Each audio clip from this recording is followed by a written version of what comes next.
வணக்கம், நான் உங்கள் டாக்டர் மணிகண்டன், டாக்டர் சித்தாலேருந்து பேசுகிறேன். இன்றைக்கி நம்மளோட சப்ஸ்கிரைபர்ஸ் கொஞ்சம் கமெண்ட்ஸில் வந்து டவுட்ஸ் எல்லாம் கேட்டிருக்காங்க. என்னென்ன கமெண்ட்ஸ்ன்னு பார்த்துட்டு அதுக்கெல்லாம் நம்ம வந்து பதில் சொல்லுவோம். தும்பல் வந்துகிட்டே இருக்குது சார், தும்பல் வந்துகிட்டே இருக்குன்னு கேட்டிருக்காங்க. ஸோ தும்பல் அடிக்கடி ஏன் வருது, எதனால் வருது, இதுக்கான காரணம் என்னென்னவா இருக்கலாம், இதற்கான மருத்துவங்கள், வீட்டு மருத்துவமாக நம்ம என்ன பண்ணலாம் அப்படின்றதெல்லாம் இந்த வீடியோவில் பார்ப்போம். வாங்க வீடியோக்குள்ளே போகலாம்.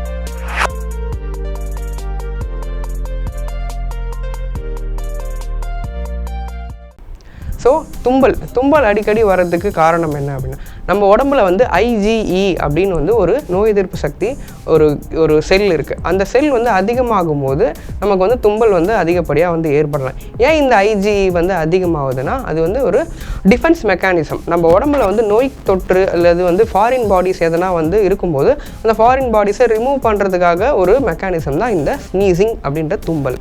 இது வந்து அந்த IgE அதிகமாக இருக்கும்போது அந்த நோய் தொற்றை வந்து வெளியேற்றுறதுக்கு ஒரு ஃபைட்டிங் மெக்கானிசமாக வந்து இருக்குது.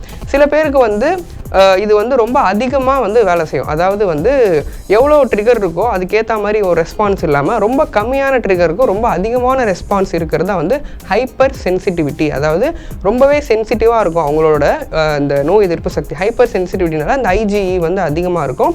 அதனால் வந்து என்ன ஆகும்னு பார்த்தீங்கன்னா, காலையில் எழுந்த உடனே கொஞ்சம் வந்து ஃப்ரெஷ் ஏருக்கு எக்ஸ்போஸ் ஆகலான்னு பார்ப்பாங்க. அவங்களுக்கு வந்து அடுத்தடுத்து வந்து தும்பல் வந்துக்கிட்டே இருக்கும். இதுதான் வந்து இந்த கண்டிஷன். இதுக்கு என்ன சார் ட்ரீட்மெண்ட், இது என்ன சார் ட்ரீட்மெண்ட் பண்ணணும்னா, இதுக்கு காரணம் என்னன்னு பார்த்தீங்கன்னா, உடல் சூடு வந்து அதிகமாக இருக்கிறது, அவங்களோட நோய் எதிர்ப்பு சக்தி வந்து சரிவர செயல்படாமல் இருக்கிறது. ஸோ இம்யூனோ மாடுலேட்டர்ஸ்னால் அந்த நோய் எதிர்ப்பு சக்தியை வந்து தகவமைக்கிற சக்திகள் கொண்ட மருந்துகள் வந்து சாப்பிடணும். இதற்கு வந்து ஒரு பெஸ்ட்டு எக்ஸாம்பிள் வந்து அதிமதுரம். இந்த அதிமதுரம் பொடி வந்து இவங்க வந்து ரெகுலராக சாப்பிட்டு வந்துட்டு இருந்தாங்க அப்படின்னா இந்த அடுக்கு தும்பல் வந்து குறையறதுக்கான வாய்ப்புகள் வந்து அதிகமாக இருக்குது. இந்த அதிமதுரம் எப்படி சாப்பிடலாம்னு கேட்டிங்கன்னா, அதிமதுரம் பொடியாகவே உங்களுக்கு வந்து கிடைக்கும். இந்த அதிமதுரம் பொடி காலையில் ஒரு ஸ்பூன், நைட்டு ஒரு ஸ்பூன், சாப்பிட்டதுக்கப்புறம் வெந்நீரில் கலந்து சாப்பிட்டு வந்தீங்க அப்படின்னா உங்களுக்கு இந்த அடுக்கு தும்பல் குறையறதுக்கான வாய்ப்புகள் அதிகம். அப்படியே உங்களுக்கு வந்து இந்த அடுக்கு தும்பல் குறையல அப்படின்னா நீங்கள் வந்து ஒரு சித்தா டாக்டரை கன்சல்ட் பண்ணுங்கள். இந்த வீடியோ உங்களுக்கு யூஸ்ஃபுல்லாக இருந்துச்சுன்னா எங்கள் சேனலுக்கு சப்ஸ்கிரைப் பண்ணுங்கள்.